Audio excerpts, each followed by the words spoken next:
terduduk di tanah dengan membawa rambanan di atas kepalanya. Pak Suyanto itu terlihat linglung dan hanya bisa diam. Jadi kalaupun ditanya jawabannya yang nggak nyambung, malah lebih banyak bengong gitu, kayak orang yang nggak sadar apa saja yang baru dia alami.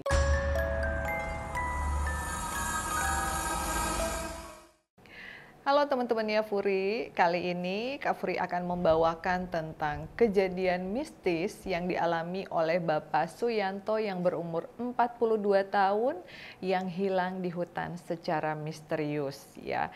Tetapi sebelumnya Kak Furi juga ingin memperkenalkan boneka Mbah. Pasti buat kalian yang familiar, ini adalah wajahnya Mbah Mijan, tapi saya bikin bonekanya sudah atas izin Mbah Mijan. Nih Mbah, kapan nih bonekanya diambil? Karena sekarang lagi sibuk ngurusin bayi ya.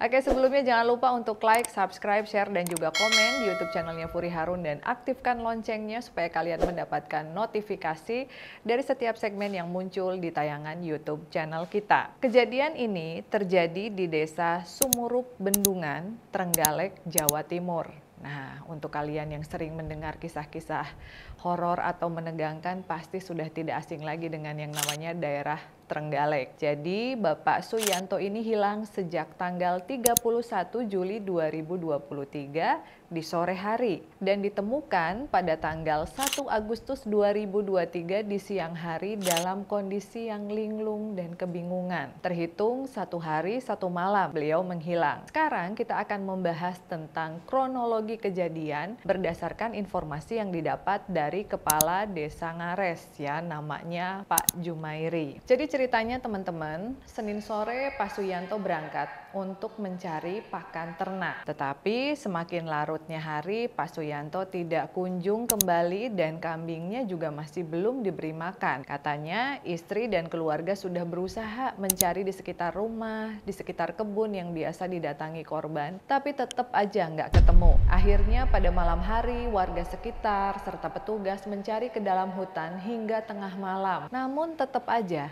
nggak ada hasilnya. Bahkan seorang spiritual pun ikut mencarikan juga, tapi banyak sekali hal-hal ganjil yang terjadi selama pencarian tersebut. Mulai dari suara batukan, tetapi tidak ada yang bisa menemukan sumber suaranya. Jadi kayak ada yang batuk-batuk, tapi pas dicari itu nggak ada wujudnya, nggak ada orangnya. Akhirnya besok siang, Agus, salah satu dari warga di desa itu, menemukan korban saat dia memanggil Pak Suyanto, namun tidak ada respon. Nemuin ya, Agus mendekati dan memanggilnya lagi, namun Pak Suyantonya langsung jatuh gitu, brak terduduk di tanah dengan membawa rambanan di atas kepalanya. Nah, Pak Suyanto itu terlihat linglung dan hanya bisa diam. Jadi kalaupun ditanya jawabannya yang nggak nyambung, malah lebih banyak bengong gitu, kayak orang yang nggak sadar apa saja yang baru dia alami. Karena takut Pak Suyantonya berjalan lebih jauh, akhirnya si Agus ini memandu ke perkampungan sambil terus memegangi tangan korban. Tempatnya ditemukan itu juga tidak jauh sebenarnya dari jalan dan rumahnya. Ada warga yang mengatakan kalau ke hutan pasti akan lewat jalan itu.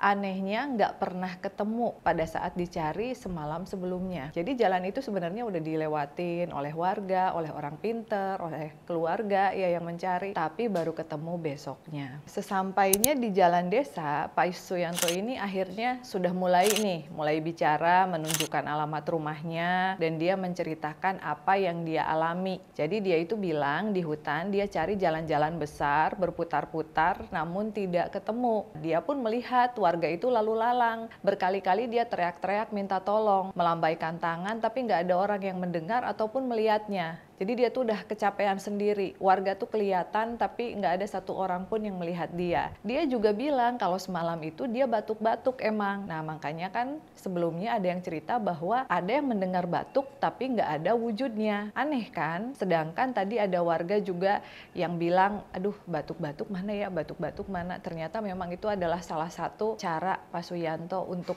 memanggil, terus akhirnya dia batuk-batuk juga mungkin karena terlalu banyak teriak-teriak, namun nggak ada satu orang pun yang melihat dia. Nah, untungnya nih teman-teman, pada saat ditemukan oleh warga, si Pak Suyanto ini nggak ada luka-luka atau gimana gitu keadaannya, tetap biasa ya, sehat, normal, cuman agak sedikit linglung aja. Dan yang pasti untungnya dia bisa ditemukan.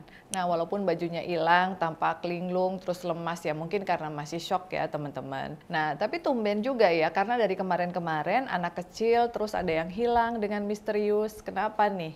Nah, Mami Furi sekarang akan bahas tentang Pak Suyanto dulu. Apakah ada gadis yang suka atau penunggu di situ yang suka sama Pak Suyanto? Nah, sebenarnya ini adalah hal yang lumrah terjadi apabila kalian mendatangi hutan ataupun gunung. Ada beberapa larangan yang tidak boleh dilanggar, seperti tidak boleh bersiul, kalau perempuan tidak boleh datang pada saat menstruasi, lalu juga yang ketiga tidak boleh buang air kecil sembarangan, apalagi di bawah pohon. Yang keempat juga harus senantiasa permisi dan berdoa. Jadi mungkin Pak Suyanto ini karena sudah merasa bahwa dia warga situ, terus udah sering kali datang ke hutan, jadi menurut dia biasa-biasa aja. Padahal sebenarnya ada penunggu yang tidak sengaja terinjak sama Pak Suyanto ini. Ini kalau yang Kak Furi lihat ya, akhirnya si penunggu itu marah dan dia dibawa ke dimensi makhluk tersebut, sehingga ibaratnya si Pak Suyanto ini dapat hukuman. Nah, untungnya hukumannya cuma sehari karena dibantu doa dari keluarga dan juga warga sekitar, akhirnya dia bisa dibebaskan dari makhluk tersebut.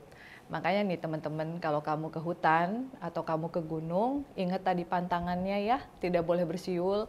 Kalau ada yang memanggil, jangan menoleh. Kalau ada yang memberi makan, jangan dimakan. Biasanya suka ada juga nih sosok nenek-nenek datang memberikan nasi. Nih nak, nasi silahkan dimakan. Jangan mau memakan nasi pemberian siapapun di hutan yang tidak kita kenal. Atau ada juga biasanya aden-aden, kalau di Sunda mah, ada aden-aden yang biasa suka minta rokok gitu. Nah, kalian kasih aja rokoknya, tapi kemudian bilang assalamualaikum supaya tidak diganggu. Nah, jadi kalau pemicunya Pak Suyanto karena beliau tidak sengaja menginjak penunggu yang ada di situ. Kan padahal dia sudah sering lewat, dia juga warga situ, kenapa kok masih menjadi target? Sebenarnya tidak ada hubungan antara warga sekitar dengan tidak akan diganggu oleh penunggu.